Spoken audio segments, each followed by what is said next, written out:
Hello and welcome to the RWBY podcast. We are talking about Volume 6, Episode 4. I am T-posing to assert my dominance. I am Mediocrity 4.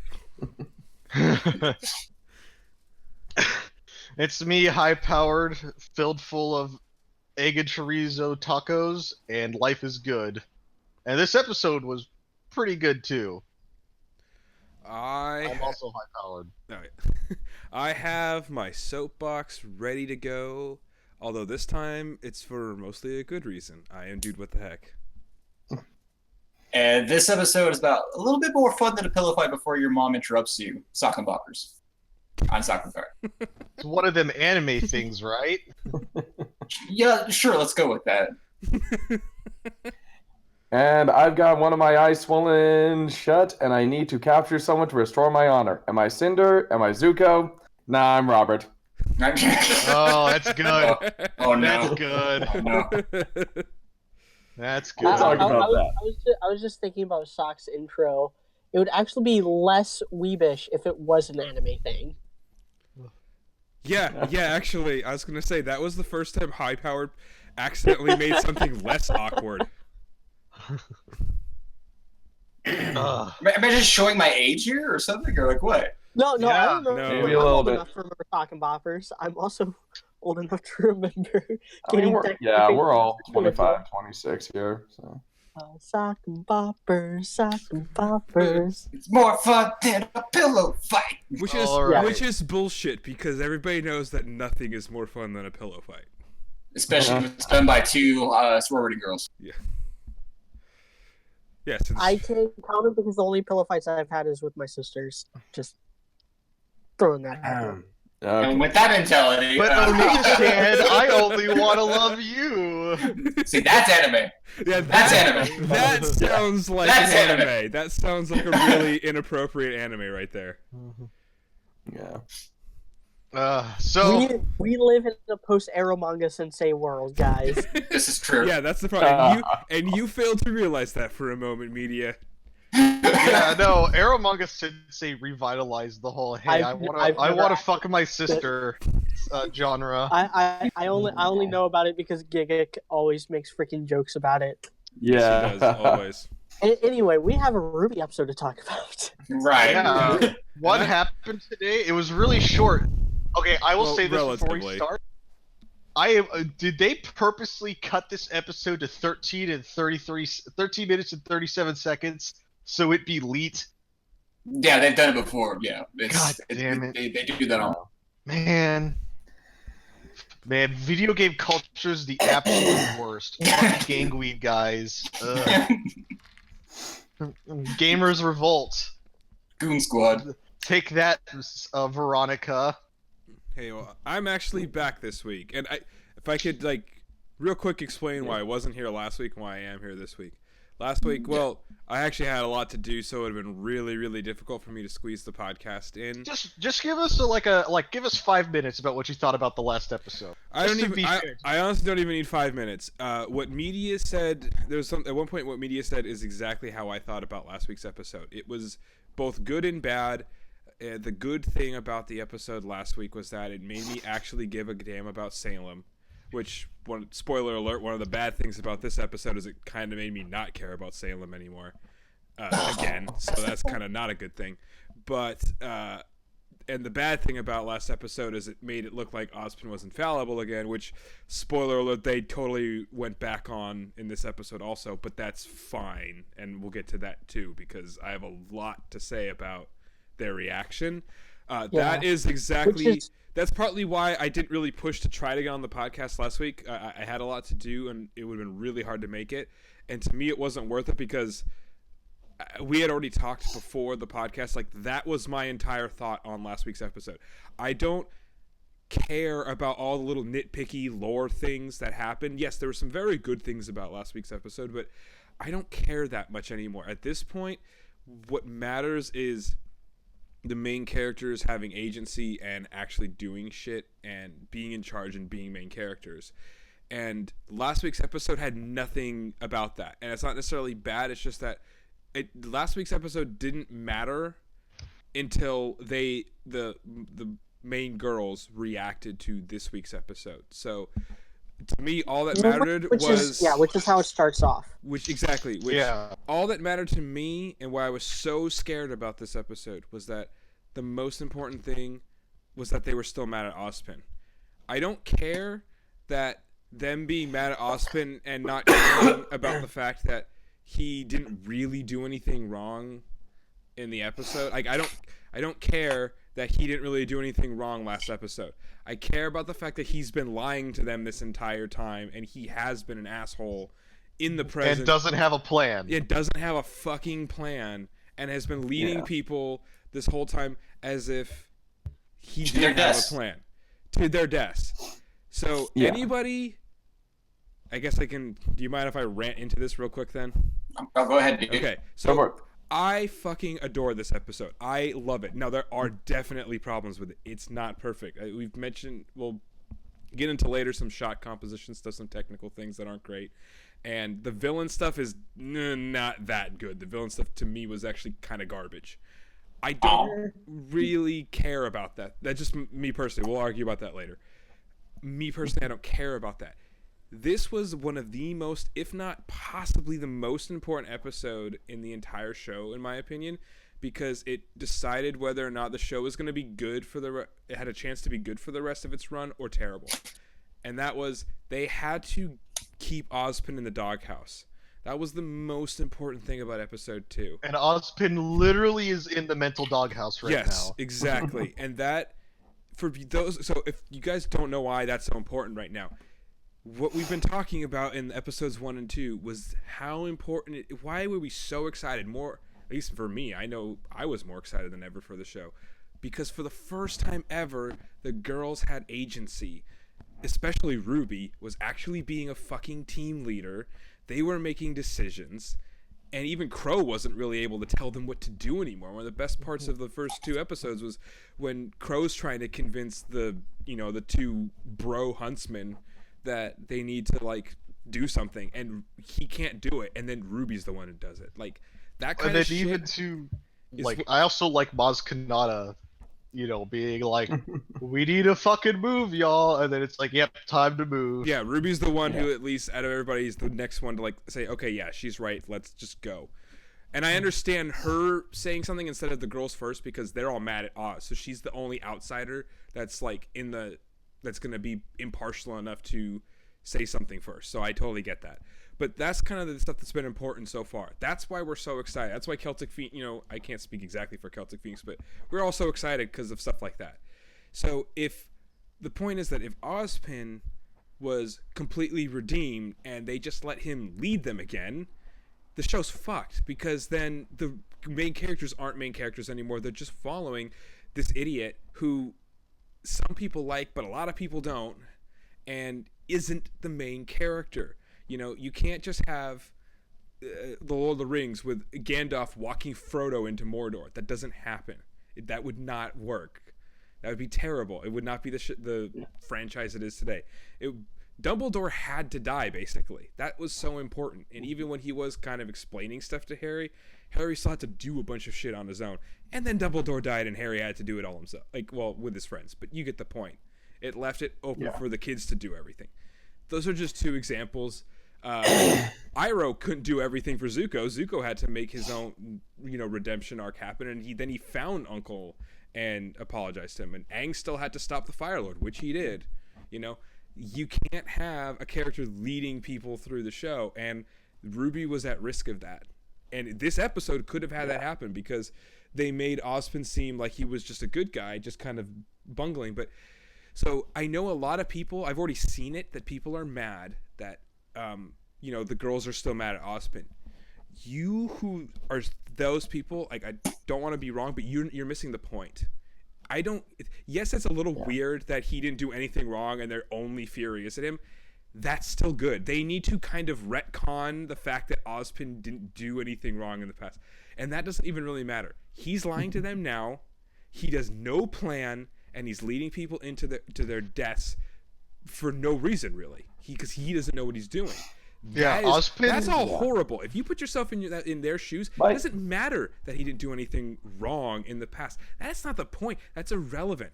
He's a terrible leader, and he does not deserve their trust.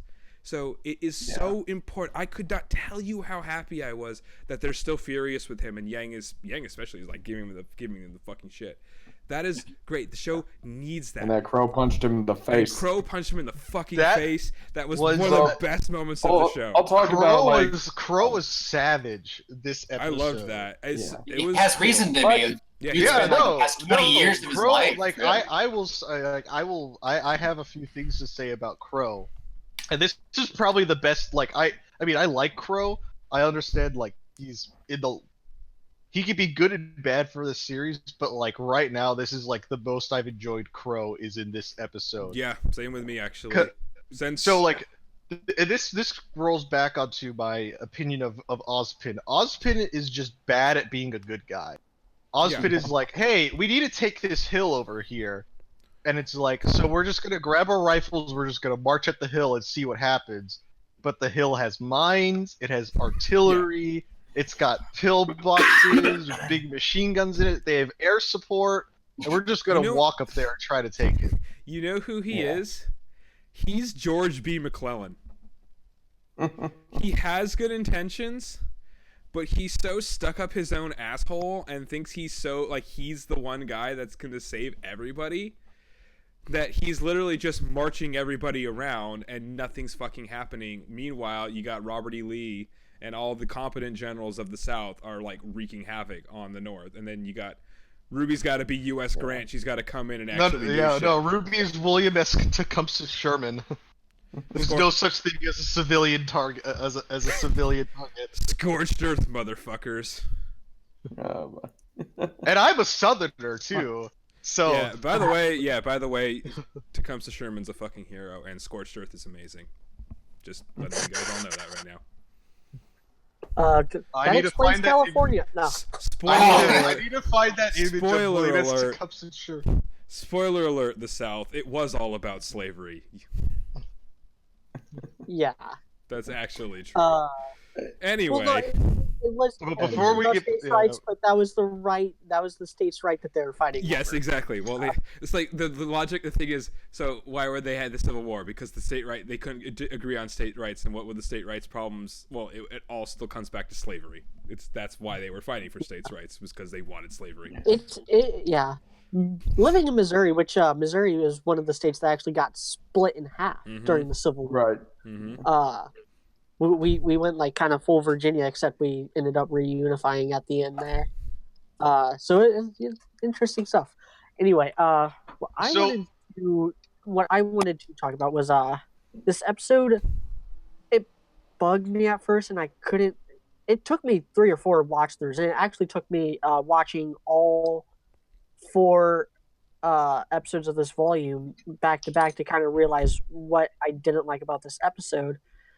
But before I get into that, I wanted to address something that this episode did for last week's episode, which was give us the takeaway, because I think we were a little off on like what the takeaway from What's last the week. payoff? And that's the reason why I didn't push hard to be here, is because I had no thoughts until the girls reacted. Yeah. Yeah. So the takeaway was that Salem can't be destroyed. She can't be. There is no beating Salem, which really gets to Yang because she turned down her mom numerous times last volume. Yeah. Because And her mom she thought that Raven was just being pessimistic, but yeah, Raven was basically proven right, which actually inadvertently makes Raven look even stupider for wanting like to get the relic and stuff. Yeah, But The ghost of Secure on the Discord is wailing at us. I'll entertain those thoughts. Please, no. Exercise that fucking ghost. Get out of here. And I like that she's the one who really snaps at him. Yeah. For that reason. Mm-hmm. Is she the first RWBY girl that's cursed? If you can put a bastard aside. She cursed last volume. She was, but that was last volume that she cursed. Take me to club, damn it. Hashtag just let's Yang say fuck, please. I know, right? I'm gonna say the F word. I don't think they'll ever drop the F bomb. I think we've already gone through that discussion before. Yeah. Yeah. I think they want to keep it PG-13. Yeah, I think we've gone through that before. So if we do get an F-bomb, it'll be like in literally the last episode, or like the last big fight in the entire It'll be series. Salem's last words. Oh fuck. Yeah. Which is kind of what I did. I dropped one F-bomb in Ruby on Veil, and it was like during the final battle against Salem. The other thing, real quickly, I like about the takeaway is that I think it even more confirms that the end of the show is a foregone conclusion. But I'm okay with that, and I actually really like it, and I'm interested to see how they're going to pull it off. Which is, eventually they're going to figure out that Ruby's event is going to have to go Aang basically, and she's going to have to just like convince Salem, like, of the fact that humanity has like hope or something like that, and that's actually kind of interesting. It's a little bit more complex than just. I mean, it works with what they said at the beginning of this series. You know, there's no. I feel like it's gonna. I feel like the end is going to have to be. God, we're getting into theorizing here, but I feel like it's going to be a gamble, and I would want it to kind of play out similarly to the video game Marvel Ultimate Alliance, Rip Stanley. Rip Stanley. Yeah. I mean, Stan Lee went out on top, though. Let's be honest. Like, 95 years old. He lived it. He went on a fucking top, dude. Cause he had a good life. With the Marvel franchise like it is right now, like he would never have like been like. He was definitely at his peak. Yeah. Yeah, he was at his. He went out literally at his peak, which, like, I know it's sad that he went, but you know he made it to 95, and he went out like. He went out like a fucking boss, you know what I mean? Like that's if you're gonna go, he literally went like the way to go, you know. Yeah, the whole world fucking adores you, and not that he doesn't deserve it, he does. Yes. So for those of you who haven't played Ultimate Alliance, the main villain plot in that is that Doctor Doom steals Odin's powers and starts like bending reality and stuff. And you have to fight him at the end, and you get use the Macrang crystal and one of Galactus's machines to try to like drain his power, and it's still like not enough. But you manage to hold him off and beat him off enough for Odin to come back and steal his powers. And I feel like that's gonna be kind of how this series ends with them having to like fight Salem off, beat her back, having to kind of like unite the world against her, and then in that moment of maximum unity, get the 4 relics together, summon the gods, and then have the gods deal with Salem, with actually like destroying her. I'm kind of scared that like I don't know, because like with the whole thing of unifying humanity thing, like I think that's a nice idea. I'm a little nervous that it's gonna get a little political and stuff like that, but I do like. Maybe that's what Ozpin's like niche will be. Is they'll just be okay. You know what? You handle the politics and stuff like that, and stay away from the rest of us. That's be what they're doing with what Watts was saying. It'll. I think because Watts mentions that Ozpin is the only one who can get through to Ironwood, and if that happens, then that's one thing that makes me nervous. Their current villain plot will be kind of foiled. And it's also implied too that Vacuo is next up on the chopping block. So yeah, it sounds like it. That is one thing that makes me kind of nervous. I think now it's Atlas. I think Atlas is taking priority now. Yeah, they were going to go straight to Vacuo, but then actually, I don't know. That discussion actually had me wondering if like maybe Salem already has like the relic of creation or something. Like that's just a small theory that I've had for a while, is that maybe Cinder already has the relic of creation, because like in Volume 3, Crow was talking about how Salem's how he's seen the things that Salem's created and stuff like that. So it had me thinking like maybe I feel like that would have been mentioned already. If not by Ozpin, because Ozpin's a lying scumbag, then it would have been mentioned by Crow. Yeah, I guess that's true. He would have mentioned that Salem already has her hands on a relic. Maybe. Maybe they don't know or something like that. Like she has access to it, but doesn't have it. But I don't know. That was just a thought that I had. But anyway, so okay, hold on, guys.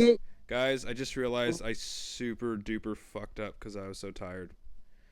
Did you start OBS? No, OBS is recording. We've been recording the entire time, but I'm recording us like I didn't full screen the video part. So it's like, so it's one of two things: either we restart, or roll with it. we just Roll with it. or we just you're gonna. And Have, I'll make a note in the description. you can so either you cut out the video or completely, and just use the audio if you want, or I don't think anyone's gonna really care. or you can cut out until this point, or do you want to just cut out the video entirely then? No, I'd say just leave. I don't think anyone would care if you could see like the other stuff in Discord. It's really small though. Like you're barely gonna be able to see it. I'll check it out. I'll check it out. Well, it's fixed now. I'm really sorry, guys. I'm just way too. No, it's dude, it's okay. You've only slept for like a few hours and whatnot. Totally my fault. But I don't know I'll why. I'll just make a note. I'll just make a note in the description. Okay. We're full size now. How long have we been how long 20 minutes. Yeah, how long have we been going? 20 minutes? Okay, 20 minutes. I'll make a note of that. If I can find a pencil. We're full size now. Sorry. So to get back on track, Sorry. there's a few things I want to mention too. So I like Maz Kanata being the voice of reason in this because she's the outside old lady in the group. Yep, she's also the oldest person we know in RWBY, like that doesn't isn't immortal. It's not immortal. Actually older than Shopkeep. Yeah, and that's true. So and that's the other thing too. It's like being that old in RWBY is like a feat to survive that long. Mm-hmm. So I like her. Like, okay, well, I can't believe we're Humanity 2.0, but there's a trail over here. Let's follow the trail because trails lead somewhere. And this just reminds me back to my days like working at Philmont, and it's like, yeah, just follow that trail. You'll find it eventually. And then the kids disappear. They're like, whatever, it's okay. They're fine. They'll check in at another camp eventually. They've got a week's worth of food. I thought she said trails lead somewhere. Do you have anything better to do than harass a defenseless old lady? God, her line delivery is good. Back and forth sass. That old grandma. I really hope she becomes takes a very motherly role to like Ruby and Yang. I really hope she does that. Yeah. I see her more being like that. I'm expecting us to get like the reveal that she is a Silver Eyes Warrior. Some sort of a reveal like next episode. That's what I'm betting on. And by the way, I forgot who called it first, but the whole thing of if we don't get Ranger by episode like 3, we're not going to get them until episode 7. Whoever said that first is pretty much on point right now. I'll bet, and I think that was Secure. Was that Secure? I want to first? see. That was a Secure post right there. Okay. Yeah, so Secure seal of approval. It sounds like some Spider-Man logo over here somewhere. So Secure it looks like you were right so far. Because so far we're definitely it's looking correct. I don't know they're actually the girls. It looks like we do have a small chance of getting them next episode. I do want to say that real quick. If it cuts back to Cinder for the next episode, I could potentially see like they cut to Cinder and then they also cut to Team Junior, and they're like, okay, well we got to figure out what to do now. Yeah. Which, like, I'll talk about this later for the predictions, but there's a creeping fear that I think a lot of us are sharing at the sight of another house. No. And the sight of another house is like, I'll be honest. The black leather couch on Pornhub. I'm actually not scared of that at all, to be perfectly honest with you. I guess you could. I mean, you call me crazy, but I actually have enough faith in Miles and Carrie that they know better right now. Yeah, I'm with you on this one. I'm sorry, I already yelled to about this. Like, I hate to be positive, but I'm honestly positive, and I'm really not worried about that. Thing. Yeah, it's a good thing, dude. Yeah, you're not used to it. I know you're not used to it after Volume 5, but come on. It's just, I will say this too, like all the girls. I'm on team positive with Sock. Yeah. All the girls' reactions are pretty similar, although it's like varying degrees of like frustration and anger. And like, Yang is the most angry, which makes sense. Well, yeah, because she's worried about. Yeah, she's trying to protect Ruby, and it's like Ruby's getting thrown into all this danger because of Ozpin. So yeah, she has every right. And Weiss is almost as angry as Yang is. We don't really hear too much of Blake's reaction to Blake's this. Still like, I have no idea what's going on. Blake's just gonna follow Yang at this point. Blake's along for this ride. She's like, maybe I should have went back. Blake's like half mad, half happy because she's like, man, this sucks. But she's like, wow, this guy makes my plot line from the last 2 volumes look competent. Oh man. Damn. Blake's just happy to be included in the main plot. For Yeah, once. exactly. and the thing is, like, Yang being the most angry makes the most sense. Is like, Ozpin has destroyed her family. If you guys didn't know that, I mean, No. Yeah, he's kind of inadvertently, he's obviously. And now we know just... he's clearly responsible for Raven, at least in some way, not being with her mom anymore. Yeah, and he's also at least partly responsible, and probably for Summer. And it's the worst part is like he didn't even have a plan. Like, it's one thing if she died, actually trying to fight and doing something. She died for no reason. That is like, I love that. I love that that's like going to be that's a thing, but it sucks for like. I mean, it just goes back to Roman's words. It literally goes back to like what Roman was saying. Be like every other huntsman in history and die for nothing. Yep.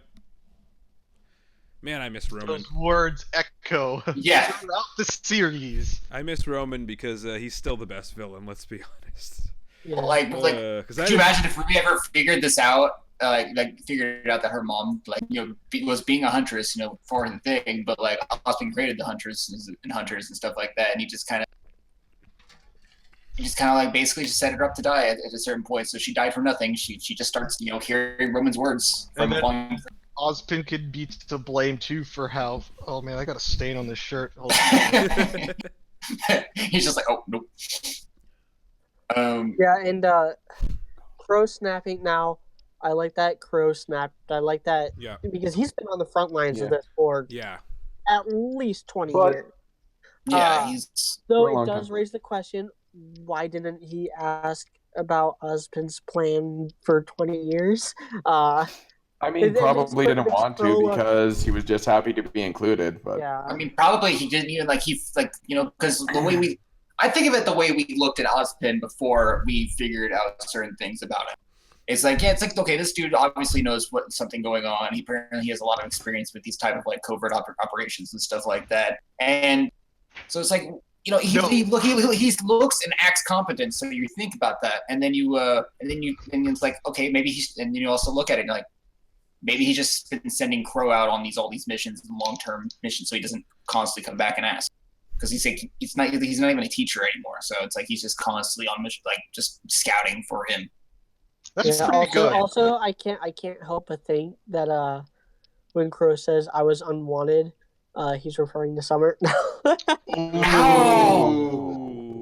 Nobody wanted him. Not even out. Colded eternally. I thought my coffee was hot this morning. That was cute. My only problem with this, with this segment of Crow snapping and stuff like that, is that stupid close up of slow mo. Yeah, the slow mo. Ozpin getting punched in the face, and that stupid speed racer background. Who fucking thought that was a good idea? Like, how many people did this go through that were all like, oh yeah, that looks fine, this is supposed to be a really serious scene. But yeah, no, let's have this goofy little close-up of Oscar getting punched in the face. That totally won't distract from how serious this is supposed to be. Is it bad that I wanted Crow to apologize to Oscar? Like, whatever he knows that Oscar's in control about the punch. Like, there's a part of me that... I don't care. Apologize. I do like that. Crow's just brutal honesty too. Where Ruby's all yeah. Or yeah, no, you're your own person. He's all like, don't lie to him, Ruby. Oh my god, that was the best. That was sick of burn. the entire show for I mean, it's also just one of those things of you don't know Ruby, so don't act like you do. You have no way of knowing what's gonna happen to her. That was no joke. That was my favorite line of the entire series up to this point. It was so depressing but honest. He was not kidding. And the best part about it, and given what they just learned, it makes sense that he would say that. This is theorizing, but I'm pretty sure this is true, because if Ruby knows he was right, that's the sad part. That's what really makes it sad, is that Ruby knows he's right. She was lying to him. And I don't mean that as like a fuck you to Oscar, because actually, I'm kind of starting to like Oscar down. We can get into that in a little bit. I still don't think he's necessary. I think his response to this whole thing, Crow would be having the same response if Ospin was in his head. Jean would be having the same response if Ospin was in his head. I still don't think Oscar is necessary. Yes, I agree with that. But if we're stuck with him, well, like at his least response I'm starting. Is understandable. Yes, yeah, but at least he's doing shit. Okay. At least at this point, I'm starting to sympathize with him finally, and at least he's doing this, like he's responding in the way that he should. He's on their side, not on Ozpin's side. That's good. We're getting that character turmoil we should have gotten. Yes, that endears me to him. Yes, of course they fucked him up beyond repair technically, because again, no inciting incident. We didn't get to see that. But and we just really don't need him. Yeah, and we don't need him. I do agree with that. We don't need him, but they're trying to make him work. But at least he's working better now than before, and I don't actively hate him, and he's not the worst part of the show anymore. You know, I'm glad at least that's the case right now. I don't hate him as much anymore, but that's probably why that line was so good, because like it does make me sympathize with him a little bit. Let's be honest, because Ike would be exactly the same as he is. Like, fucking hell, like I'm just this guy's pawn. I can't ever be myself. Like that's why I went on this journey, was to help people, but I'm fucked. And then here's RWBY doing her thing and trying to encourage him, because that is what she does. Sorry, Rose Garden shippers, but she would say that to anybody. Like that's what she does. And RWBY's that kind of girl. And yeah, exactly. And whether or not Rose Garden's thing it's not relevant. Like that's what she would say to anybody. And then here comes Crow, like just having like his world crash down around him, and he's being negative, but he's right. Like, don't lie to him, RWBY. We're better than that. You have no idea. You don't know what's gonna happen to him. Yeah, you can't know. You can't make this call. But it's so relevant to exactly what just happened. Like, don't lie to him too. He's been lying to them for so long. He's just been exposed as a liar. It's like, RWBY, we're better than that. Yeah, be better than Ozpin. It was such a burn, but it was true, and the fact that she didn't argue means she knows he was right. That's amazing. Like for her, that's like the first sign of her not being like a chipper positive all the time, RWBY, because she didn't have a comeback to that. She had nothing to respond to that. So if she knows he's right. And I love that she knows that he's right when he said that. And I've already seen people complaining about that line. You're all idiots. That line was fucking brilliant. And that's good. And I like how that she has no response to that. That she knows, because what's she gonna do? What's she gonna do when she can't actually say anything positive unless she has to lie? You know? She's just gonna she'll just stay quiet. And I mean, I appreciate RWBY going out of the way. That fits her character to it does. To say that it does fit her character. So let's move on to basically. Well, one other thing I wanted to talk about. Robert, you go. I'm sorry. Sorry, this opening scene is I really like Lindsay's voice acting here from RWBY. Like when just right after that, when RWBY's like talking, whenever RWBY's talking, like I love how just kind of hollow she sounds almost. Like kind of that. I don't know. I'm not one of those people who thinks RWBY needs to become all depressing, like, Blake 2.0 and stuff like that. But I do like that, RWBY is just kind of just hollow and depressed about this whole thing. Like, she's like, do you even have a plan? And like, just, some of that chipper brightness is out of her voice and stuff like that. Like, this is a, really upsetting thing that they found out. And like, she gets a bit of it back when she tries to comfort Oscar, and then Crow just tells her, don't lie to him. So and that's like the first time someone's actually been able to shut her up was that line. And I don't mean that like, and I mean that like in a good way. Like that's really interesting to see her at that point where she doesn't have a positive response to something negative. Like, because again, she knows Crow's right. She is lying to Oscar. He probably is just going to be, and if he isn't, then, hey, good for him. Maybe he'll have some sort of redemption thing. See, here's the thing. Because I'm kind of in two minds. Like, I don't think Oscar's necessary, but if he is able to, like, overcome that and ends up being correct and that he can get rid of Ozpin, then I'm fine with that, because I'd rather have just Oscar than him and Ozpin. Even if I know I'd rather not have Oscar at all, and I will stand by that forever, but it's would be better to not have Ozpin, honestly. If we got rid of him, at least, because Oscar's not going to become the main character. He's not going to be the leader at that point. So at least RWBY will be the leader. Yeah. So that's better.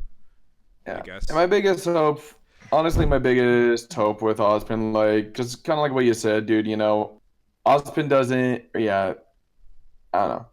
Like, the big thing that I'm feeling here is that it does. I don't know. Ozpin not really doing anything wrong isn't necessarily the bad part. Like, you know, they're pissed at him because he keeps keeping things from them, and like the act of keeping all this stuff from them is what's got them angry at him, not necessarily what he was keeping from them. And he's an incompetent. Even though that's still pretty. And he's completely incompetent. Big or something that needs to be addressed. But like, my biggest hope is that this volume ends with Oscar and Ozpin back in the background, back to being background characters. You know. No, I agree. Like I said, maybe handling the political side of things and stuff like that. But they just need to get into the background and stop being on the front lines. I'd say, the only reason I say don't fucking kill him is because Ozpin will have to reincarnate in somebody else. I think we'll have to deal with that. Although apparently I don't know. Apparently there's usually some period of time. Yeah, the way that they talk about it, the bad guy scene, they're like, "Wow, this is a really early reincarnation. How is this even possible?" Well, Lionheart said that last volume. Yeah. Okay, that's a good point. Yeah. Yeah, that's consistent with. Oh my god, it's consistent with something from Volume 5. Now, before we get into the villains, I wanted to address what I ended up having an issue with. And this is something, like, I knew there was something the first time I watched it, which, granted, I was not watching it under the best conditions. My first time, my internet was really chugging along. It took me like 40 minutes to finish the episode. So it took me like a second time watching it. I was like, okay, better the second time. I'm liking a lot of the stuff. I'm liking the stuff with Ozpin and Crow and Ruby and Yang. But there's still something bothering me. And I didn't realize it until I looked back at the previous 3 episodes of this volume. And this is the first episode in the volume that is complete setup. That's true. This is the first episode in the volume that doesn't tell its own self-contained story. And I've appreciated that in the first 3 episodes, that they were that they felt a little more like they could stand on their own without having the rest of the volume. Even last week's episode with the flashback, like, the flashback was a good story kind of in its own right. It just didn't move the main plot forward because we didn't get the reaction, the takeaway point. But it's this one, and it shows with the villains, and I don't know how to fix this without weakening one of the first 2 episodes of this volume. This scene with the villains should have been how the volume started. Maybe, this should have been like kind of how we got the revelation that Cinder is alive. This should have been like kind of a pressure release, like kind of instant gratification over how abysmal the last couple episodes of Volume 5 were. Getting like the villains winding down from that and dealing with that. Letting us know what the villains know about where the heroes are at and stuff, and kind of set up the stakes that way, and then go into the train scene. But that would weaken the first episode. Yeah, exactly. That's why I'm kind of fine with. Yeah, it's like, I understand why this bit was in here, but it's kind of like, I think it's definitely in kind of an awkward place. I think so. My problem is a little bit different. I get what media is saying. I think my problem is just that the villain scene was just kind of lackluster, personally. I think once again, dude, we're on opposing sides. Really? Oh, we're back to opposing. Yeah, yeah. Well, like, for me, it's like Salem is his wife. Yeah, it's true. But I love the whole thing. Like, she flipped the motherfucking table on Tyrion. Well, a couple weird things for me are like, and I was not the first person to point this out. Somebody else did. I don't know if it's anybody here. You guys take credit if it's you. But Tyrion, and I thought this too, but I didn't say it first. Somebody else did. Tyrion being so awesomely creepy in the first part of the scene is like awesome, and I did love that. And Josh Grell's voice acting is still fucking amazing and on point, and I like the maniacal laughter. I think it's fun, and he's really creepy, and I do like that. But then why does he go from that to like taunting Emerald and being like a fucking creep to like the next scene where he's just like sitting and like looks scared as shit of Salem? That doesn't make sense. Well, he had the. To be fair, you're talking. Hold on. That was media. Media was the one that had that, but like I attributed it to the fact that like he already had that expression on his face. Kind of a like he already had that expression on his face when he was talking to Emerald because he's like, "Oh, I'm in mourning, because he failed on." I mean, he's still kind of. And then like, he changes his expression so much, so of course he's gonna be just taunting at that point. He's just being himself. And I mean, people. It is just one of those things where it's like people act different people and stuff like that, and like showing, I don't know, different sides of himself. Plus, like he's still pretty. I don't know. Still got that little bit of, He's still got to redeem himself. Giggling going on until Salem like gets pissed and stuff like that, and then like at that point he's terrified. But yeah, he's like, oh no. I don't know. He's like, I'm gonna get away with it. Oh, I can't get away with it anymore in this situation. It like not only was Tyrion like afraid, visibly afraid, Watts was also visibly afraid, and along with everyone else, we're all at varying levels of afraid. Emerald looked like she was about to pee herself the entire time, like during that thing. It's been an episode of Goblin Slayer at that point. I don't know. I like this scene because I like the dynamic between, the villains there and stuff like that. Like Hazel's trying to, take responsibility. It's probably he probably did it because he's worried that Salem might punish like Emerald and Mercury and stuff like that. You like completely call Hazel's that... being the nice bad guy and stuff like that, trying to look out for them. Somebody completely called that. I know I did. I don't know. It wasn't on the podcast. We didn't have the preview until after the podcast. Because you totally called that. Somebody like completely called Hazel trying to take responsibility, and it was going to end up being Cinder's fault. Yeah, I said. But like he's trying to. I said Hazel was going to take the blame, and then Watts was going to throw Cinder under the bus. Yeah, I was of the same mind when I first said it. Yeah, but he doesn't. But he does clearly have that look of ha ha ha ha ha. Cinder's getting in trouble. But you also get that little bit from Watt of just kind of like yeah, I'm here and I'm not entirely comfortable, but I'm still nervous about this situation, but I still have things to gain, and I still play like this gambit of serving Salem while at the same time serving myself. And then Tyrion is kind of like, which I don't know if I've talked about this before, but kind of my headcanon right now with Watt is that he's kind of like Walter White in that he works with Salem because she basically lets him do whatever he wants with like his science and stuff like that. She lets him do things that like Atlas probably would have considered unethical, and he can just stretch his creative scientific muscles however he wants, even if it's terrifying and stuff like that. Like that's my headcanon for why he's basically freaking Dr. Steinman from BioShock. Yeah, kind of like that's my headcanon for him. And then Tyrion just worships the very ground that Salem walks on. And religion versus I science. Feel like we have that line, and we have that line of like now we can slightly understand more why he would at least. Yeah, and I don't know.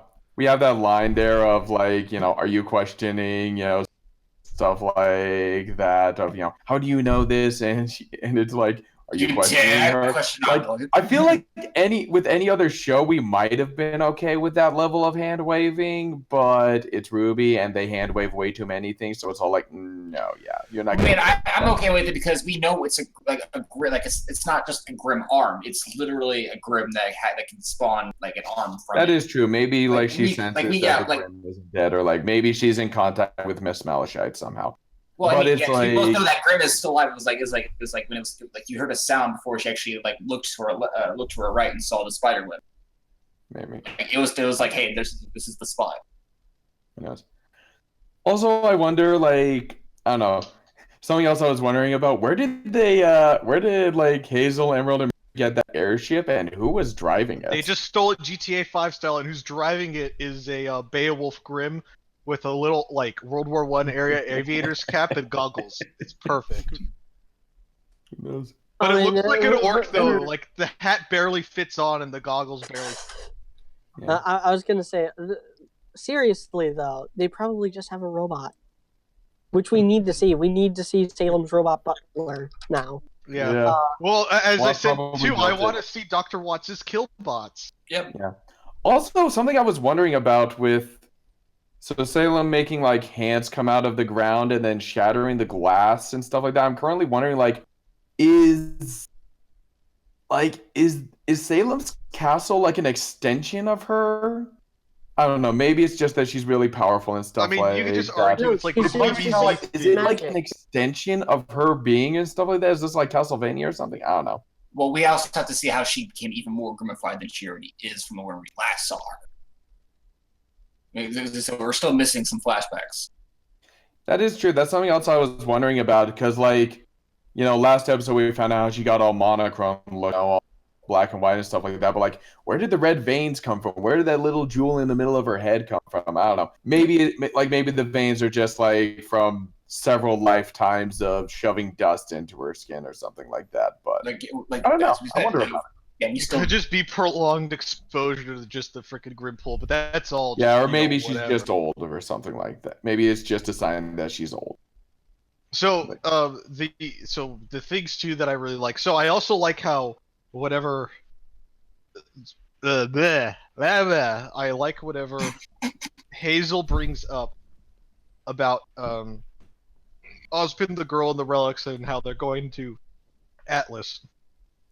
I like how Watts is immediately like, "Oh, Ozpin, Ironwood's the only person that can only be swayed by Ozpin," and I like how Watts' mind is already racing at like 900 miles an hour, like trying to figure out all the implications of this, and even Tyrion's picking up on it too, where it's like, "Oh yeah, this could like really throw a wrench in our plans," and then it all gets thrown out the window because Salem's going through menopause right now and breaks all the expensive glasswork in that room.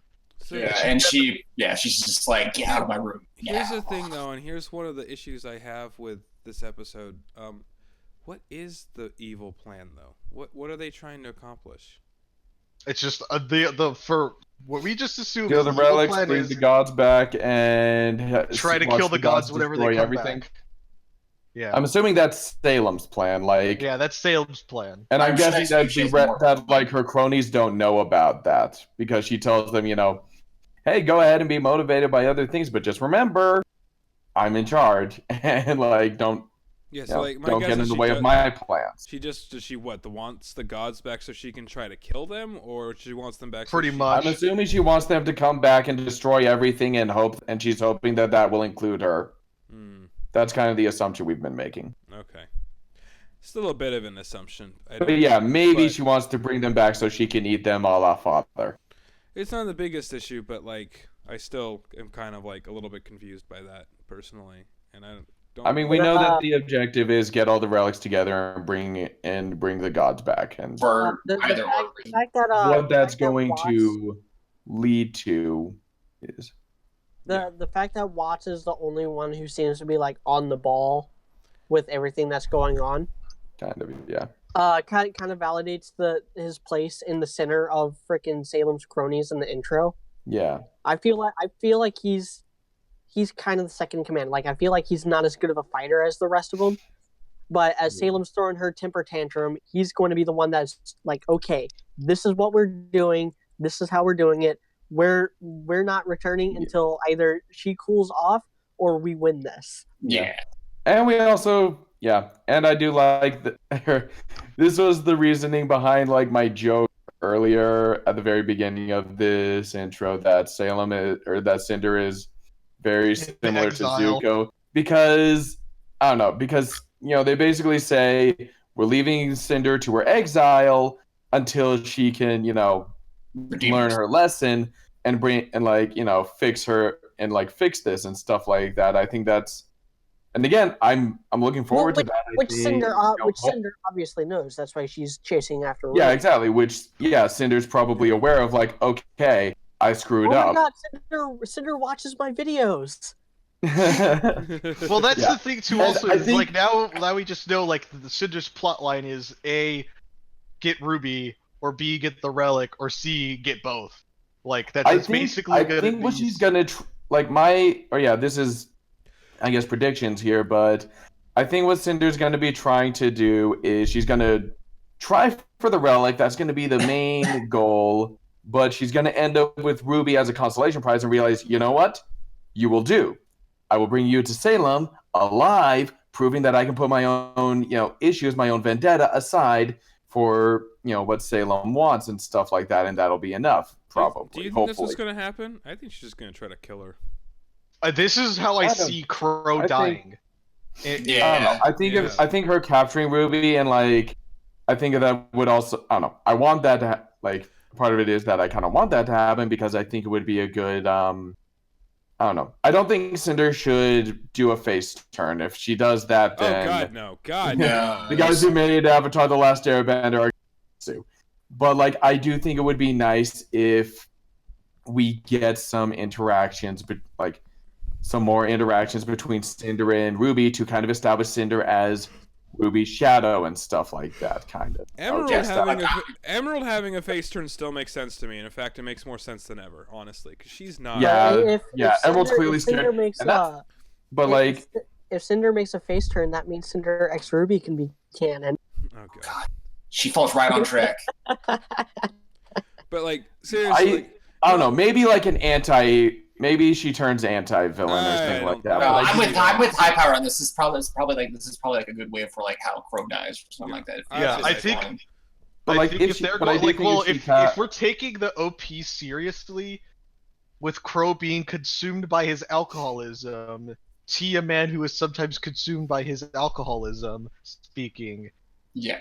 With him, if Cinder attacking the group, and this leads to Crow dying, which a more dynamic thing between Ruby and Cinder, like they actually have more friction than just you killed Pyrrha and you killed Penny. You killed my kind of friend. It's like, no, you killed my uncle. You killed my mentor. So, like that's where I could see. Oh my God, Rooster Teeth would totally do that. They even made the joke. My name is Ruby. Blah blah blah. You killed my uncle. No. Oh no! You'll kill my uncle. Oh, kill my uncle. When they were like, RTA. My name is Ruby Rose. You killed my uncle, my friends, and I was making reference to RTAA. Oh, I was going in like Inigo Montoya. You killed my adventure. Yeah, but I do I don't know.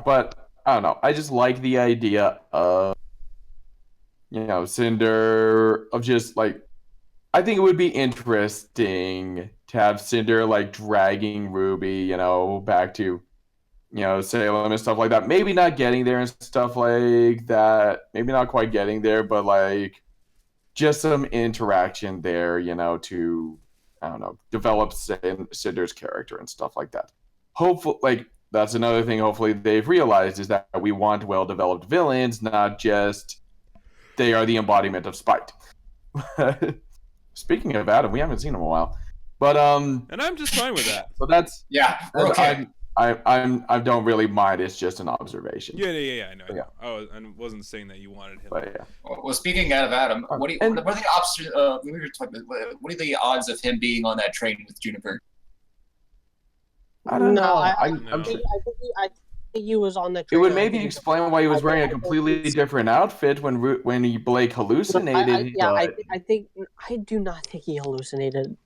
She hallucinated. That would be so stupid. He was actually on that train, and now he's like tracking them down, but he doesn't want to like just try ambushing them because they have them outnumbered 6-1, with one of them being Ozpin and another one being freaking Crow. Yeah.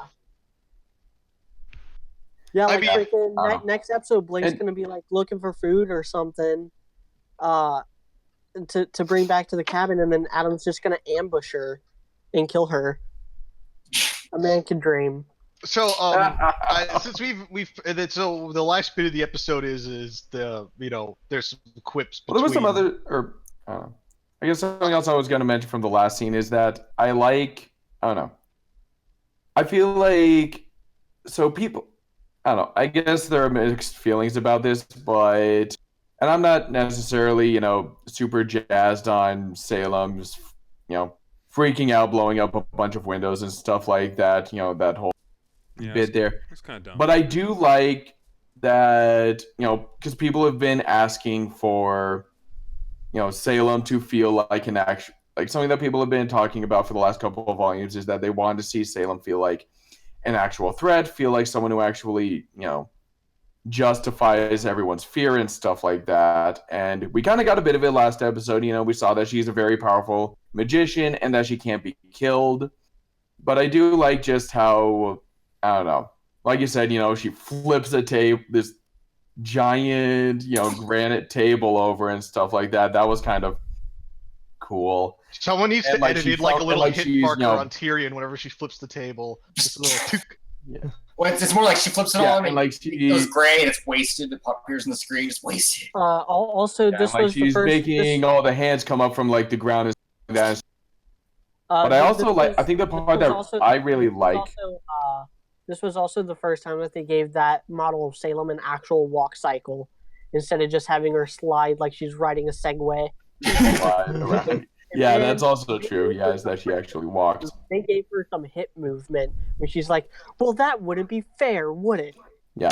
And I do also like just like the visual of like of that scene where she flips it and like we see it from Hazel's perspective and it's like just the way it moves around and like she actually does feel kind of menacing there.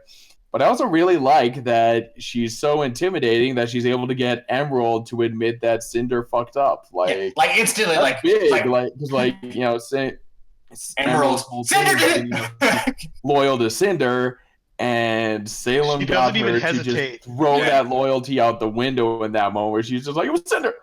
I'm more scared of you than I am in love with you. Yeah, I'm more scared of you than I'm. Yeah, exactly. I'm more scared of you than I'm in love with Cinder. She's not May in Avatar: The Last Airbender in the Boiling Rock Part 2.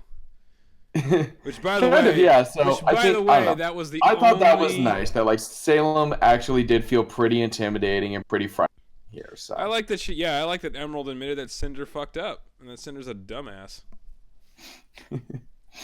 Yeah, so I don't know.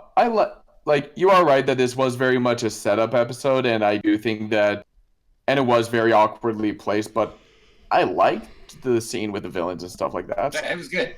A lot of people do complain about Tyrion's tail, but I'm pretty sure it's just a main. I'm assuming either military grade prosthetics don't grow on trees, or something comes out of it. Yeah. It's either that or it's just like a a silver. It's just like an piece that he can actually just like that he can just connect to something else and just brings it out. They're saving it. They're like saving it's got it. extensions. Yeah, that's not all there is. Either there's something. There's no. It's not finished. Yeah, that's not everything. That thing does extend and does more than it is, or it's like an attachment point for something else. Yeah, they're holding on to it. They're like the fucking what's her name, Velvet's abilities. Oh God, no. And also, it would be kind of, it would be kind of funny if Tyrion's like, I don't know, got himself a little briefcase full of different like extensions to his new tail and stuff like that. There's like an egg beater in there. Like that would be kind of cool, He's like, okay, what does this mission call for? Which one should I pick? A spatula. A spatula. Since you said egg beater, now I'm just imagining Tyrion like having like his tail with an egg beater, just making like I'm gonna make cupcakes for Salem. I'm a good boy. Yeah, he's got an egg beater. He's got an apron on that says is like do evil things. Do evil things to the cook. Yeah, please do evil things to the cook. That's exactly what I was. Do whatever you want to the cook if you are Salem. I was kind of thinking about it as the different tail settings to like. Does anybody read Calvin and Hobbes? Yes. Where Spaceman Smith has different like really stupid settings for his death ray blaster. Oh God. I think I'll set it to That's deep. The tail to stun. I think I will set it to deep fat fry today. Deep fat fry, yeah. Oh, that, man. So, that like, was I don't know, an yeah, actual setting on Spaceman Smith's Death Ray Blaster. Was deep fat fried. Yeah, I know. So, Anyway, I mean, I think that pretty much covers everything in that section of Yep. the show. Yep. I mean, They the arrive last at bit's a- pretty at much a easy, and they show farm up at the area called Brunswick, which is either Brunswick is a shade of green. It's a German town. I like Yep. a decently famous German town, or although it's pronounced like Brunswick or something like that. That was terrible German. I apologize. Also, it's a ghost town in North Carolina. Isn't it also So- it's also New Brunswick's in Canada, and there's also like Brunswick Bowling too. Yeah, Brunswick Zone Bowling. I'm assuming that's not Yeah. what they were thinking. I'm assuming they're not referencing Canada. And yeah, maybe I don't or know. Maybe they bowling. were just short on like names, and they were all like, Brunswick's a shade of green. Okay, let's go with that. Yeah. Yeah, that's fine. And I Well, Well, I And mean, if it's a farm, and it's we're gonna talking go down next episode. I don't know. Watch me what dude said, and it's just like a bowling ball grim, and everyone else is just pins. No, that's its stand. It turns everyone into pins. oh my god. So since we pretty much wrapped up the talking points Yep. for this bit, I have to bring up an email from no. Professor LS, who seems to be sending us a lot of emails, and Yeah. we appreciate the emails. Yeah, please. So send more. I will read them verbatim.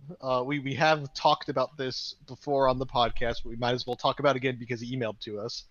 So I did not want to talk about shifts, but I couldn't think about anything else. Anyway, ever noticed Yang is only one in Team RWBY without a logical male and or female ship? We could make some minor arguments to that question mark. Let me show you. So RWBY, he puts an example, John or Oscar if you're insane, Weiss I like or this person. Neptune I like this person. in brackets Doubt Neptune, and then Blake is obviously Sun. The only character I can think maybe is Neptune, but I don't really doubt it. So this is something that I've brought up several times on the podcast too, is that as of right now, like outside of like between like the freezer burn and what's the Blake and Yang ship again? Bumblebee. Bumblebee. Which, like, both of those are, like, the one that has the most, like, leaning on it is, honestly, right now, Freezer Burn. Yeah, Freezer Burn. Like, I stand Freezer Burn. Like, there's more to it than Bumblebee. But, like, pretty much right now, like, the only time, like she hasn't gotten, like, a male character, like, that has been added onto the show that has been, like, even hinted openly interested in her. Yeah, that's like openly interested in her or anything like that. So I mean, he does bring up a fair point that like pretty much all the girls do have like a potential romantic interest started up. I mean, he is right with like between John and Neptune for Weiss. Dude's probably got a point he wants to bring up. Let's be honest. The one ship that will satisfy everybody, not Banana Split, because we know they're not going to do that, is Yang X Ilya. What's up? Oh, That would be pretty good. I would actually be totally fine with that. I would be totally fine with that. But that's the other thing too. Like they've done this to pretty much all the other girls for the most part. Like you could argue they've done it more to the other like main 4 cast members than they have actually. Yeah, Juniper was really there as the shipping team. Yeah, no, Juniper was the ship team, but which is fine. So I guess. I'll go first. So, like, is this question like, is there anyone that we ship Yang with? Yeah, I mean, it's not really a question like that, but I think it's more like there's no. Yeah, there's like no he's just pointing out like how there's no one really like that they've like. I could been just edging towards Yang. I guess he just wants us to discuss this, but Yep. I mean, he's right. He's got a point. There's no, maybe Blake, but.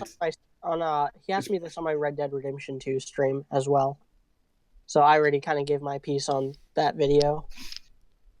Well, you're the one who makes the shipping videos, so Okay. Yeah, I mean, so yeah. So I am a Bumblebee shipper, but I'm not a psycho Bumblebee shipper because I ship for logic's sake for the most, you know what I mean, for the most part. So you're not an ass. Yeah, I think I agree that the only way they make Bumblebee work is if they really, really like actually go through the. And I'm just trying to play a little bit of devil's advocate right here, honestly, not because I really think it's going to happen, but they'd really have to get the Blake and Yang, like their differences, like to a head. They really have to have an actual fucking argument, and they need to like, actually hash all that shit out. I think that needs to happen anyway. Like, is shipping or not? I'm not gonna like if that happens. I'm not gonna go like, ooh, I called it. My ship's gonna happen. No. That needs to happen either way. Once that happens, then if Yang, because if anybody has initial romantic feelings between those two, it's Yang for Blake, right? I think that's obvious. I think we can agree with that. So then she would have to make the first move, and then we'll see what happens from there. Yeah. If that happened, if I see, and as a Bumblebee shipper, I would be totally fine with Yang like putting herself out there and getting fucking completely rejected by Blake for Sun. I'd be fine with that. I honestly fine with that. It'd be interesting to see how she handled that. I'm not opposed to like having that. Even though that's the ship I prefer, I'd be fine with it sinking for like the sake of, Yang getting better character progression and stuff like that. Fine with that. So because it's also because they need to really have the one thing you worry about is always like people think like, oh, what if they just got this ship to happen? Like if they just had Bumblebee happen like within this volume or even with the next 2 volumes, that ship shouldn't set sail for another 3 volumes at this point. Yeah. Even if you know how long it took Renora to get off the ground? It's not even still off the ground. It's still fucking on the runway. God damn it. It's still still burning fuel. That's just to cover.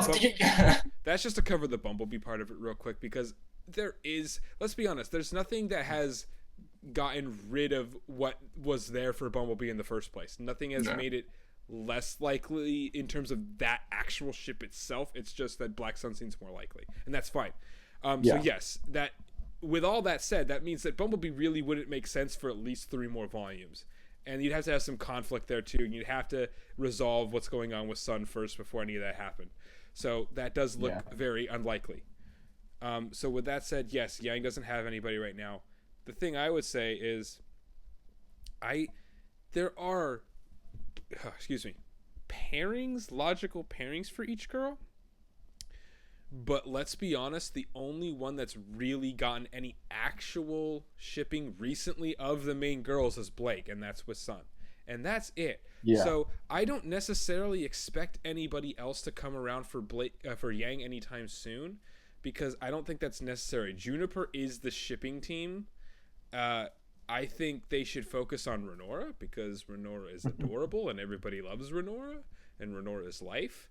And I'm not kidding. Like, they are amazing together. They're hilarious. Like, they're cute. It's a well done character, couple arc. Why not just focus on that? And I don't actually see a need for anybody new for Yang right now. I don't really see a need for, because Weiss is going to be focusing on the bullshit with her family in the upcoming volume. RWBY, I don't. Wait, guess what she needs? She just needs someone with a hot head to like do the stuff she wasn't doing. RWBY, I can honestly say there is a good chance that by the end of the show she won't be shit with anybody. I can see that happening. I'm not saying whether that's a good thing or not, but I could definitely see that happening. She has never shown, and I'm usually the kind of person that's like very pro shipping because let's be honest, relationships and love and lust and everything are a major, if not they are the major part of human existence because we have to reproduce. Yeah, it's what motivates most men to do things. Yeah, and and let's be honest, it motivates women a lot more than they will admit too. So that's why I always get annoyed when people say like you don't need shipping. You don't need, no, like relationships are a major part of most people's existence. Okay. Or the desire for them. All right. If nothing else, they're just a humanized agent. They should be done right. There are very because sorry, progressives, but there are very, very few people that are actually like asexual or don't care about relationships or sex. And even the majority of people who are and the majority of people who are asexual are just asexual. Like they are still aromantic. Yeah. So like they still seek out relationships. They're just not into the physical aspect of it, and that's.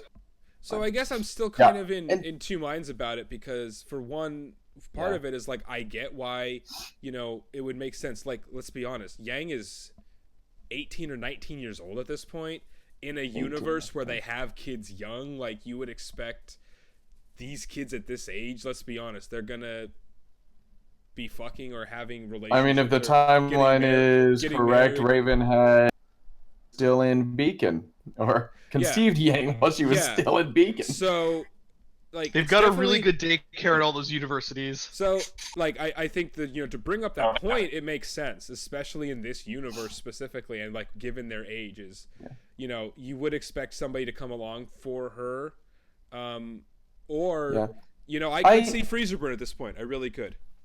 Yeah, I think the groundwork for Freezerburn's been set up better. So I've mentioned this before. So the biggest thing that is holding back Yang's character right now is RWBY. She only cares about RWBY. I mean, sure, she cares about her other teammates, but she cares about RWBY the most. Yeah, definitely. And that's why I was always saying too. It's like, oh, what if Yang became a maiden whenever Raven rolls over? Because then she has to be the big sister for everyone. Well, also something I thought about with possibly Yang becoming a maiden is that all of a sudden she's the one that needs protecting and stuff like that. Like, she's the one that everyone's like, don't overexert yourself, don't take any big risks because we cannot lose you. And it's all like, this is weird. I'm not used to being the one that everyone needs to look after. This is way outside of my comfort zone. I've got magic. Something like that. I did something like that when I made RWBY the maiden, and I made her like when she started getting as powerful as she ended up getting, like Yang started like developing this inferiority complex because she felt she felt like useless because she's no longer the one protecting RWBY. RWBY was protecting she's her. no longer the big gun. Yeah. And one thing I will say about like Yang and shipping and stuff like that, I really don't want them to. I really want, if they do end up shipping her with someone, I really think it should be someone in like the current cast that we have. I don't want them to invent a new character just to give Yang like a romantic. She needs to hook character up with the most. Because that's what I hate so much about. Because that's one of the things I really hate about Oscar. Yeah. Is that I don't think they're going for Rose Garden. I don't think Rose Garden is going to happen. I don't think they ever planned on it happening. But it really did feel like he only existed to give RWBY a love interest that wasn't Jean for some reason. It's the same thing. It's the same thing with Neptune. It's the same thing with like with the character like Neptune. You can. I think not. I think not at this point. One of the things I actually like about their origin story is that it's very clear that this has been planned from the very beginning. So that actually means that Oscar, the main point of him is not to bait Rose Garden. Because that means that's true. That means that they've planned to have Osmond had to. I don't think Osmond should have come back personally, but obviously it's a key point to their story, so I get it now at least. At least they've explained that and they've satisfied me to understand at least why he has to come back. But that also is very good because it means that the point of Oscar is not Rose Garden, because Osmond was going to come back in somebody, and so it seems like he only comes back in male characters, so. It makes sense then. And of course he's going to come back in a relatively young I do wonder if anyone's ever going to ask him that question. Hey, have you ever been a chick? So with that being said, it means that it's not all about Rose Garden. And another thing actually I'm thinking about, and I forgot to continue this point just because I had to sneeze and everything.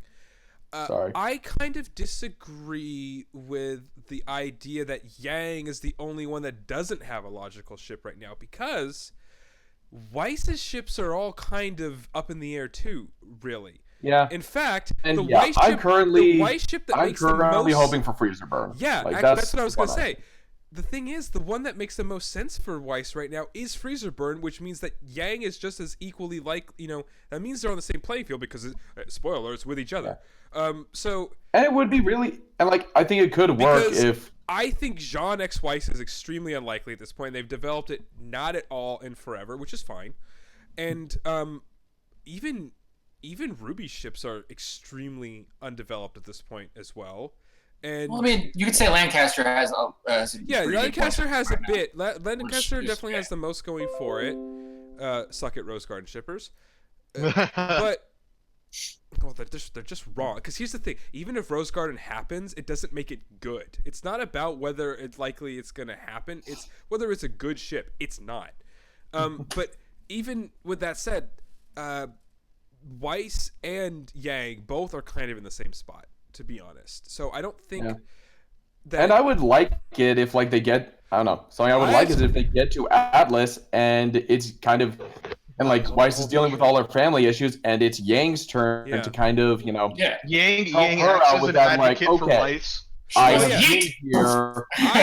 I have been here, and I made some, and like, even if like, you know, again, she addressed it, like you talked about, you know, just with this episode, Yang's realized that her mom was kind of right the entire time, and that she kind of, you know, she may have, you know, she kind of built this rift between herself and Raven for Ozpin, and it really wasn't worth it, and. So, like, I think it would be kind of nice if Yang was all like, okay, you know, I drove a giant wedge between myself and my mother, and it sucks. So, you know, maybe, I don't know. This is like way down. This is probably a little ways down the line, but, you know, maybe she's, you know, maybe, I don't know. I feel like Jacques kind of irredeemable at this point and stuff that. But I just want like, you know, try to make things work with your mom and stuff like that, or you know, try to make things work with your baby brother and stuff like that, you know, and stuff like that. Like, because I really want Whitley to be a good character. I don't know why I want Whitley to be a good character, but I want it to be just out of spite. Maybe not necessarily like a good guy, good character. Because like if he ends up being a bad guy, I think that would be really cool. Like, I mean, if he ends up joining up with Salem, I think that would be really cool.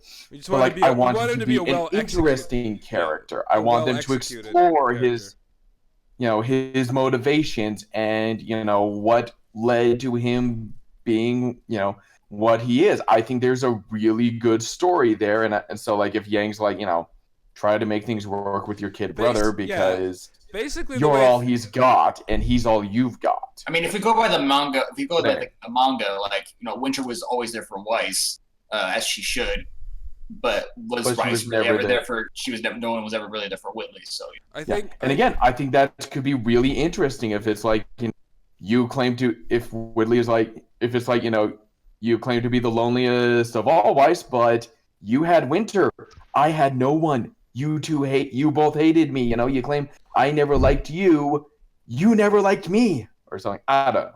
I think. Well, I think. So basically, what you're saying is, Yang. Like, sorry, that was a huge tangent there, but like, I think Yang could be a really good supporting character to Weiss while she's dealing with her family issues. She basically becomes motherly or like big sisterly to Weiss instead of RWBY at this point. Yeah, and like advises Weiss on how to be a big sister. And that's where the romance starts between them, which is already kind of, you can say it's happened because you had a lot of them together in the last motorcycle rides. So. Yeah. One of the good parts of Volume 5 was the interactions between them. So basically, that was a really long and tangential I'm sorry. answer, but the answer is to the question Freezer Burn, I think. Yeah, Freezer Burn. Yeah, we would like now. It's Freezer Burn would be. We stand Freezer Burn. We stand I think Freezer the context for the question was that Yang doesn't have any hetero pairing. Yeah, that's no hetero pairing. But again, I think that's fine because as of right now, Weiss doesn't either. Yeah. I think the idea that it's only Yang that doesn't have one is incorrect, personally. And Weiss, right Weiss right now is the most likely character to be bi, so you know, she maybe doesn't necessarily need one. And because Yang is the one that hasn't had a hetero pairing yet, and yes, you could just write off her line in Volume 1 of like the guy stuff as like you could retcon that basically. At this she's point, attracted why to not? guys They've retconned way more. The most interactions she's ever had with men is rubbing John's hair and maybe grabbing Junior's nuts. Yeah, so and that's it.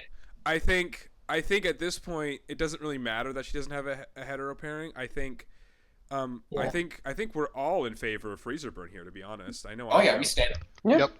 I think all of us are like. I think we're ready to wrap It's up. a relationship that's been done very well so far, platonic or romantic.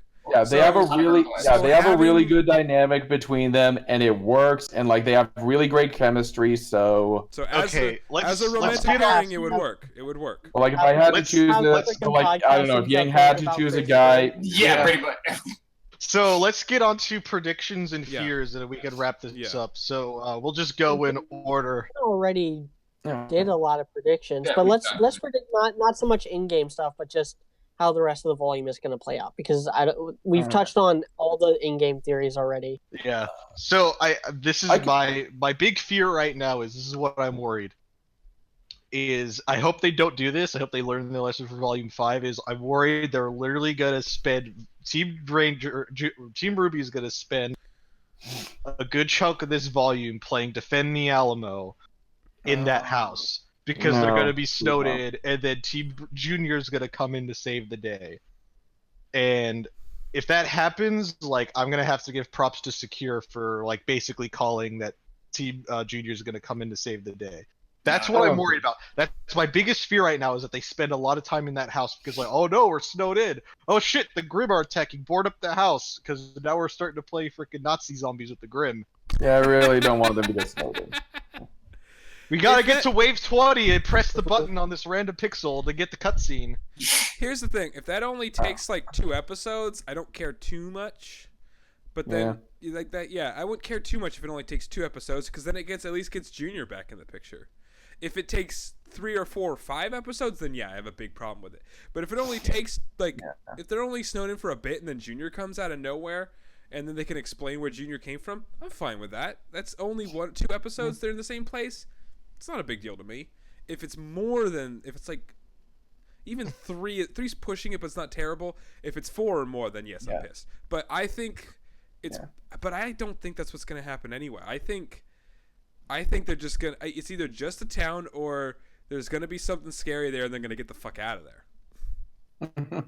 Or maybe they do like some Silent Hill shit while they're in like the town, and they're like, why is this place empty, as they're like finding weird shit everywhere of like why the people have left. I mean, RWBY horror episode would be fine. See, I was going to say, I want the like people, we don't actually know if the well from the concept art at the end of this episode during the credits is supposed to be the same place as the bit in the opening. We don't know. RWBY's being attacked by a bunch of arms. There's no reason to assume that that's even going to come up this soon. Like the whole whatever that bit was. First of all, every single opening has lied to some extent.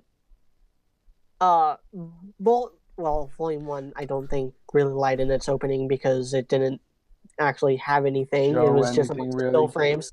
But Volume 2 lied about them like dropping down into the city altogether, and Mercury and all the fights. None of those fights from the Volume 2 opening happened except Blake versus Roman, which lasted like 3 seconds.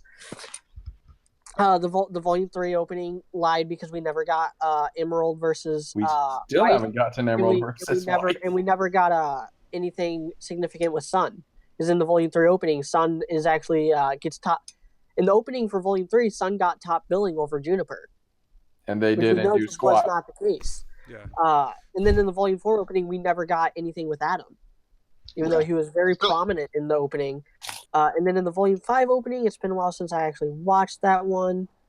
I'm not sure if it's blatantly lied about anything. The last 2 have been more accurate, at least. Yeah.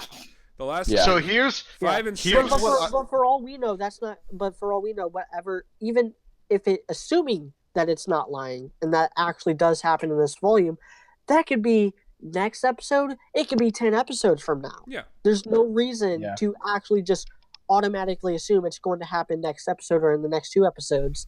Yeah. But I do want somewhere in this episode, or somewhere in this volume rather, to have a moment like Empire Strikes Back with freaking Maz Kanata being like Yoda being like, your weapon, you need them, you will not. And RWBY just goes down there anyway and then fights like an aspiration of freaking eldritch monster cinder because it's like a hallucinatory Grim that's down there, and RWBY fights it. And So what I think would be cool for this, so like let's say it's like a 2 episode thing, and then they get rescued like at the beginning of episode 3. So imagine this is me wanting like my very intelligent Apex Grim. Like imagine there's like 2 or 3 like Wendigo Grim that are just stalking the woods outside of the compound. And then Is there's this like Until notes Dawn? and there's like not until, is it Until Dawn or is it yeah, Until Dawn had yeah, Wendigos.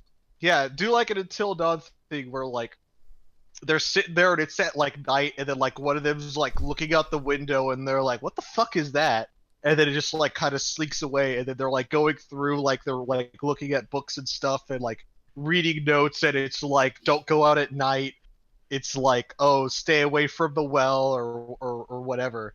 Because like I feel like if they kind of like play up like a horror element where I'd like that. like even like too, Croak could like bring it up too also. It's like, oh, I think these are like whatever grid, they're like super dangerous and they're really rare, like we got to be careful about these things too also, like they're a challenge even for me, and there's like multiple of them out there, and for whatever reason they don't Last seem time to I saw one of them, it killed your mother. yeah, and it's like, and for whatever reason they're not coming in, like they only come out at night and they're not coming into the complex.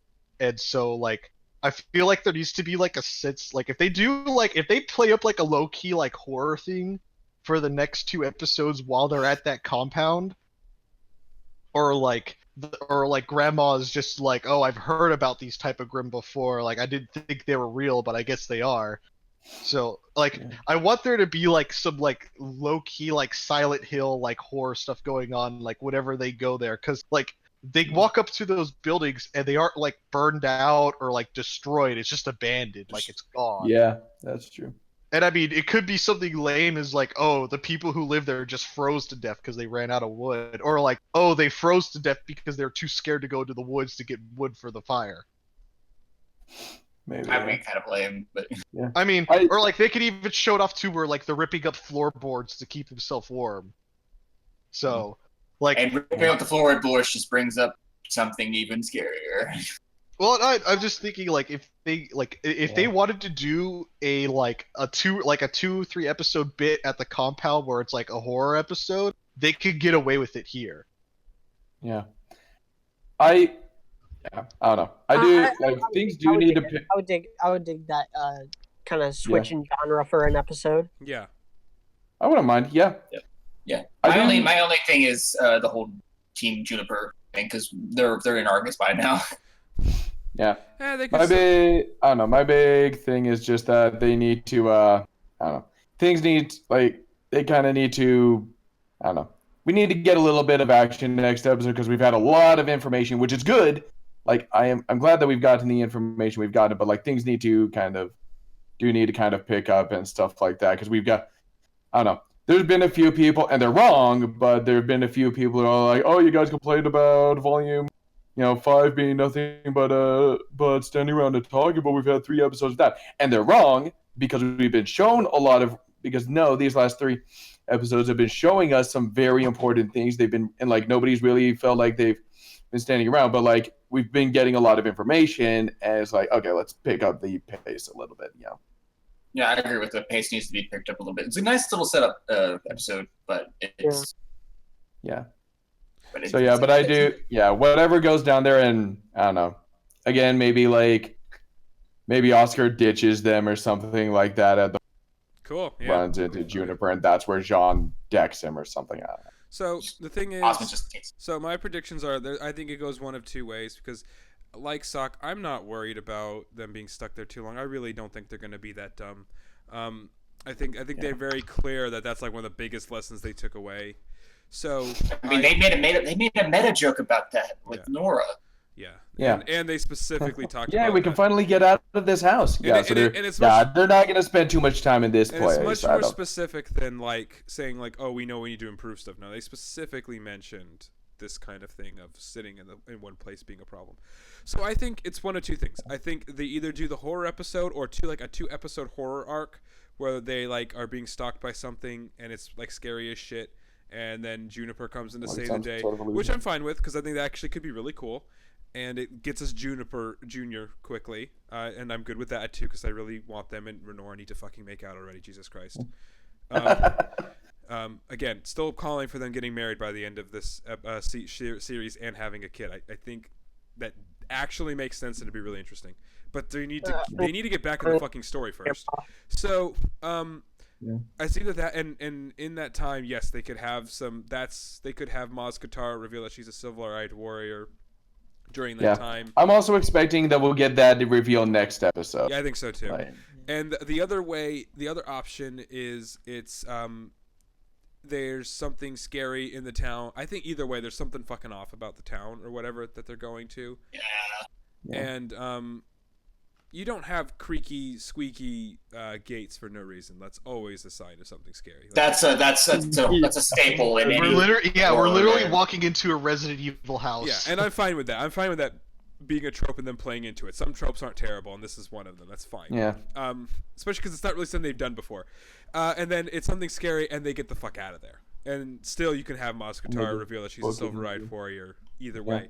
And they run the fuck out of there, and they try to get somewhere quickly. And maybe in the next episode too, they actually get to somewhere where they either run into Juniper coming back for them, or they try to get to Juniper. Oh, so you know what would be here's an idea though. Actually, if there's like a bunch of spooky, scary, powerful Grimm, bust out the fucking silver eyes.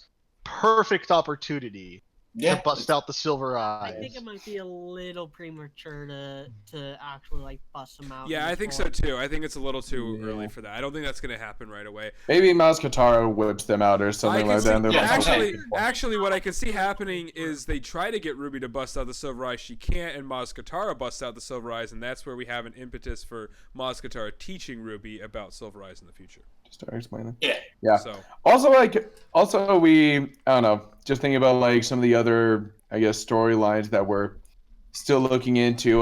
Do we think we'll get? I think maybe we'll get a little update on Cinder next episode. Yes, I think that would be good. Yeah, we'll get some her and the spiders. Maybe a Neo appearance finally.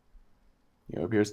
I also think, or I don't know. So if Adam actually was on the train and stuff like that, and actually is stalking Blake and stuff, might be kind of, I don't know. I feel like I'd feel bad about this because they've just done his character so horribly, but it might be kind of funny if Adam shows up, if they kind of do a little subversion, although not really subversion because it's kind of par for the course with the way they've been treating him, but if Adam shows up at this haunted area and to try and attack Blake, and then whatever is in that town just grabs him and kills him or something like that. I think that would be really funny. And it might be a little... and then fucking Blake is there's always a bigger fish and stuff like that. But if it's just fish. And he's reaching of negativity. He's literally of negativity. Yeah, it was time. But I don't know, it would suck because it would be a very lackluster send off to a character who should have been done better, but it would be pretty much par for the course. I was gonna say it would also just be funny. I would laugh. I would think it was kind of funny if it's all oh wow. I mean, he hasn't redeemed himself yet, so I'm waiting for him to pop back up. Redeem him. I don't think they're going to. I don't think they're gonna try to redeem him. I don't think they really can redeem him, so no, I don't think they can either. No. I mean, what I can see prediction this entire time is that Adam's gonna die this volume, and maybe he'll have a semi-decent send-off, or maybe they'll just be whatever. You become an afterthought, and that's our bad. But I mean, the most I can see is as it's part media and part what you say. It's he finds Blake alone, and he attacks her, and they're fighting, and she's and whatnot. But because of he's just literally has emitting just negative energy because he's just batshit insane. It's just constantly he's just got all his hate focused on Blake, and then we have a Roman Torchwick situation. It's a Torchwick situation. He's unaware, and then the Wendigo pops out, and then we have the whole Silver Eye thing that has to happen. Honestly, they probably won't do that actually because they've built up that Yang's going to be still dealing with her issues regarding him and stuff like that. So Oh, They probably won't do that. It would be really funny if they did, but they probably won't. I mean, if it's Blake and Yang, just like they're like, oh, what if it's like since their tension's already so high, and one of them they actually start getting into like Blake and Yang start getting into a tension thing, and they're trying to and they're hashing it out, getting pissed off at each other. So we're getting that moment, and then Adam tries to like he zones in on that, and he tries to take advantage of the situation. Blake's like goes like what the fuck, and then Yang starts like having like she starts having her PTSD flashbacks again, and that's what attracts the Grimm. Because like you've got all that negativity in one area. Yeah, it's gonna bring something out. Who knows? It would. I don't know. I do think it would be cool if like I don't know, or maybe like they Adam shows up to try and kill them and stuff like that. But then like the Grimm attack and he's all like, okay, yeah, I can't deal with this on my own. And so he's like, and like he calls it temporary, like they are forced to call like a temporary truce. That could be kind of interesting, and maybe they that would explore hurt a little bit, but like Adam and Blake still ends with it's like Adam and Blake teamwork's never really rusted away like that. It's just like they start doing their combos and shit. Yeah, like they clear out a bunch of Grimm and stuff like that, and it's like, holy crap, that happened. But then it's like, yeah, it's I don't know, it's like. I don't know. A part of me I'm not sure what they're like. It's hard to figure out what they're gonna do. And this is all speculating. They just haven't done it well and stuff like that, and it's hard to figure out like, are they gonna try to fix it? It really doesn't like the black his trailer really doesn't give the implication that they intend to really try and fix his character at all. But like, what are they gonna do with him? It's I don't know. He's probably gonna die at the end of this volume because they've just worn him out, and it's really hard to salvage him. But yeah, who knows? But I'm interested to see where the rest of this goes. Yeah. And Tyrion did say like they said they're bringing the relic to Atlas, and Tyrion said not if I have anything. Yeah, that was. We're probably gonna see more of Tyrion again. Maybe stalking Jon, maybe revealing something about him. But yeah. Oh yeah, I can see Tyrion attacking Juniper, and then like Tyrion he specifically says things to Jon because that's what he's talking about. And that's how Jon finds out about certain things.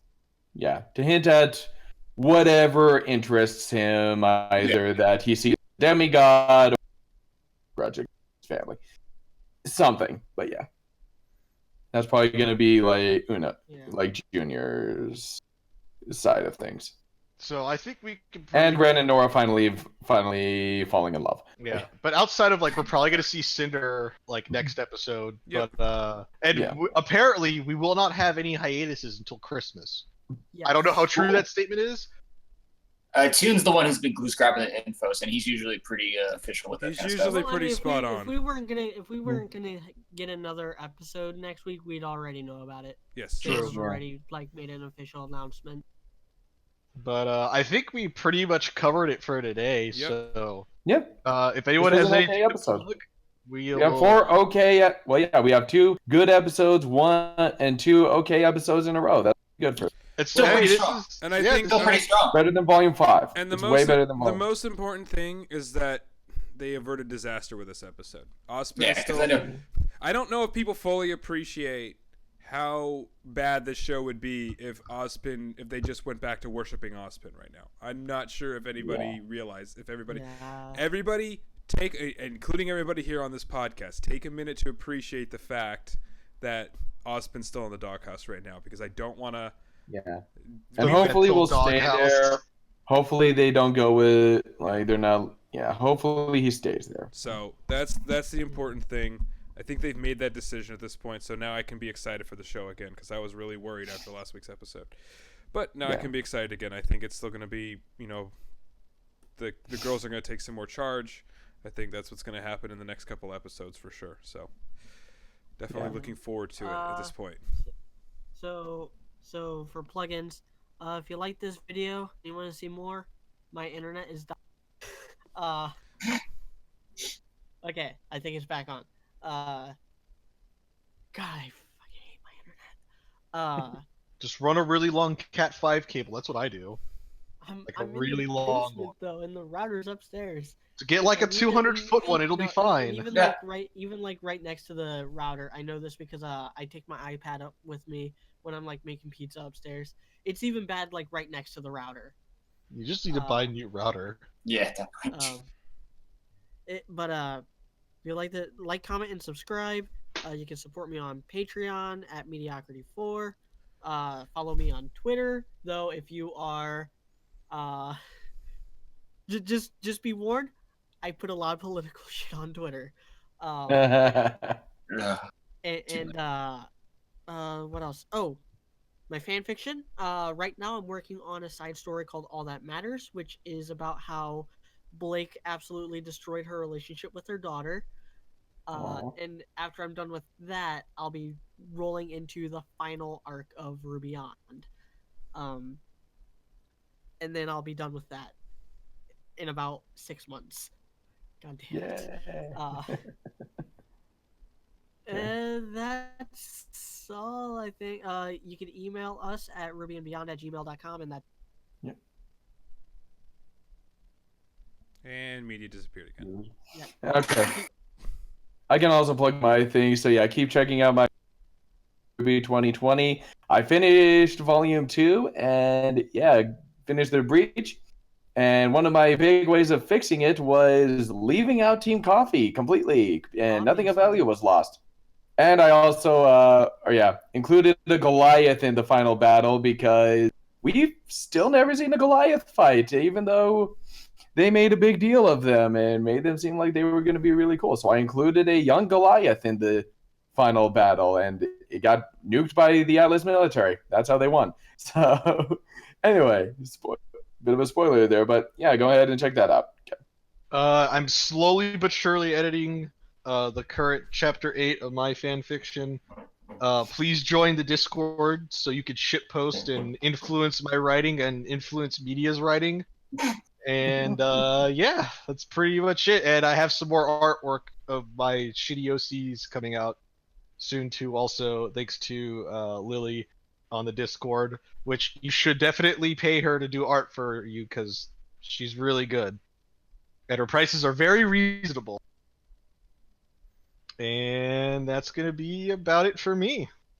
Yep. I enjoyed the episode, so I'm excited for the rest of this volume. Oh yeah, and I'm still still captivated by this volume so far. It's remaining strong in my opinion. So yeah, they've definitely. Well, yeah, they've already gone farther without fucking things up than Volume 5 because it wasn't like Volume 5 Episode 4 that garbage with Oscar's stupid speech to RWBY. Yep. Okay, so yeah, they've already gone farther in this episode without fucking things up. So this volume, sorry, they've already gone farther in this volume without totally fucking things up. So it's already basically a better volume than Volume 5. Yay. And I have nothing else to plug, so yeah. And all right, and everyone have a good day. Later. We'll see you next week.